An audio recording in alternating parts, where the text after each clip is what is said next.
मंत्रिपद न मिळाल्यामुळे नाराज असलेले राष्ट्रवादी काँग्रेसचे नेते छगन भुजबळ आज नाशिकमध्ये परतणार। गेल्या काही दिवसांपासून भुजबळ परदेश दौऱ्यावरती होते। शिंदेंचा विश्वास आहे तोपर्यंत त्यांच्या सोबत राहणार। ज्या दिवशी विश्वास संपला त्यानंतर कार्यकर्त्यांच्या इच्छेनुसार निर्णय घेणार, अब्दुल सत्तार यांचं वक्तव्य। इंदापूरच्या अंतुर्णे गावामध्ये दत्तात्रय भरणेंवरती जेसीबीमधून फुलांची उधळण। परदेश दौरा आटपून इंदापूरमध्ये दाखल झाल्याच्या नंतर भरणेंचं स्वागत।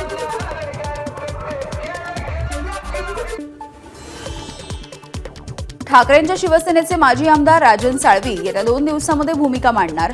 2 दिवसांपूर्वी साळवींनी उद्धव ठाकरेंशी फोनवरून संवाद साधल्याची सूत्रांची माहिती। राजन साळवी हे शिवसेनेचे चांगले कार्यकर्ते, ठाकरे गटामधील उरलेले नेते अस्वस्थ आहेत। राजन साळवी भाजपमध्ये येणार असतील तर त्यांचं स्वागत करू, प्रवीण दरेकरांचं वक्तव्य। 25 तारखेची लढाई अंतिम, मराठ्यांचा द्वेष नसेल तर सरकार 25 तारखेच्या आधी आरक्षणाचा प्रश्न मार्गी लावेल, मनोज जरांगेंचं वक्तव्य। स्वातंत्र्याच्या 7.5 दशकांच्या नंतर गडचिरोलीमधील गर्देवाडा ते वांगेतुरी दरम्यानच्या 15 गावांना मिळाली बस। मुख्यमंत्री देवेंद्र फडणवीस यांनी बसचं उद्घाटन करून बसमधून केला प्रवास। गडचिरोलीमधल्या लोह खनिज प्रकल्पाच्या DRI प्लांटचं मुख्यमंत्री फडणवीसांच्या हस्ते उद्घाटन। स्लरी पाईपलाईन, पेलेट प्लांट आणि लोह धातू गायडिंग युनिटचं मुख्यमंत्र्यांच्या उपस्थितीमध्ये भूमिपूजन। मुख्यमंत्री देवेंद्र फडणवीसांनी गडचिरोली दौऱ्याच्या दरम्यान गट्टा वांगेतुरी रस्ता आणि ताडगुडा पुलाची केली पाहणी, तर विद्यार्थ्यांसोबतही साधला संवाद। गडचिरोली पोलीस मुख्यालयामध्ये मुख्यमंत्री देवेंद्र फडणवीस यांच्याकडून जवानांचा सत्कार। यावेळी जवानांशी फडणवीसांनी साधला संवाद। आमदार अभिमन्यू पवारांची औसा ते तुळजापूर पदयात्रा। भाजपची सत्ता यावी या देवेंद्र फडणवीस हे मुख्यमंत्री व्हावेत यासाठी अभिमन्यू पवार यांनी केला होता नवस। 3 दिवसांमध्ये यात्रा पूर्ण करणार। धुळे महानगरपालिकेचा मालमत्ता करामध्ये घट करण्याचा निर्णय, पालिकेच्या या निर्णयामुळे नागरिकांना दिलासा। जळगावच्या पाळधी गावामध्ये झालेल्या दंगलीमध्ये सुमारे 13 दुकानांची जाळपोळ। तहसीलदार महेंद्र सूर्यवंशी यांच्यासह महसूल पथकाकडून नुकसानग्रस्त दुकानांचे पंचनामे। क्रीडा विभागामधील 21 कोटींच्या घोटाळ्याच्या प्रकरणी मुख्य आरोपी हर्षकुमारला आर्थिक गुन्हे शाखेकडून अटक। हजेरीच्या नंतर हर्षकुमारला कोर्टानं सुनावली 7 दिवसांची पोलीस कोठडी। लोणावळ्यामधल्या एकविरा गडावरती हुल्लडबाजांनी फटाके फोडले। फटाके फोडताच मधमाशांचा भाविकांवरती हल्ला। मधमाशांच्या हल्ल्यामध्ये अनेक भाविकही जखमी।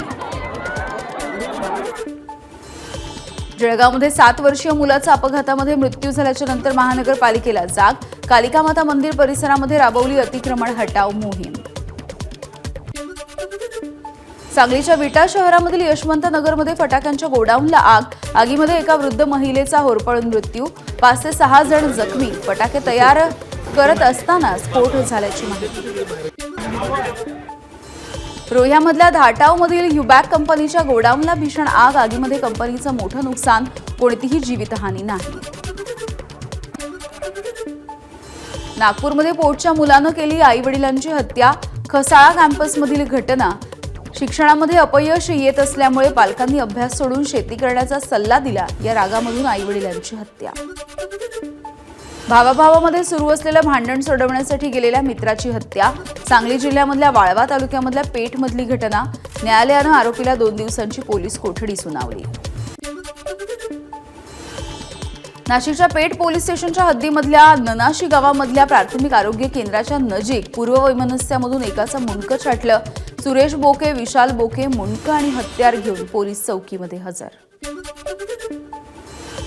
जालन्यामध्ये सोलापूर धुळे महामार्गावरती उभ्या असणाऱ्या ट्रकला कारची धडक। अपघातामध्ये एकाच कुटुंबामधल्या 4 जणांचा जागीच मृत्यू, 2 जण गंभीररीत्या जखमी।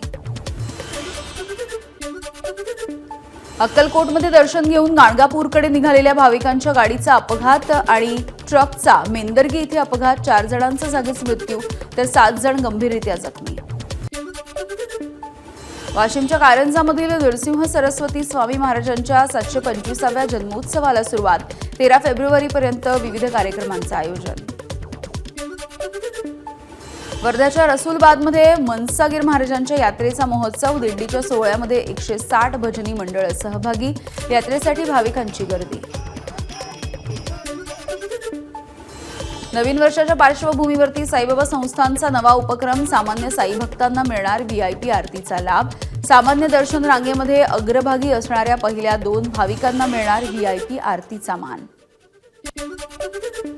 अलिबागमधील किहीम समुद्र किनाऱ्यावरती बैलगाडी शर्यतीचं आयोजन. यंदा 135 बैलगाड्या शर्यतीमध्ये सहभागी. अलिबाग मुरुडचे आमदार महेंद्र दळवी यांनी ही शर्यतीचा आनंद लुटला. अकोल्यामध्ये पहिल्यांदाच रंगीबेरंगी फुलकोबीची लागवड. बीएससीचं शिक्षण घेतलेल्या 26 वर्षीय तरुणानं शेतीमध्ये केला हा आगळावेगळा प्रयोग. पिवळ्या, पांढऱ्या, हिरव्या, गुलाबी, केशरी अशा अनेक प्रकारच्या रंगाच्या कोबीची लागवड.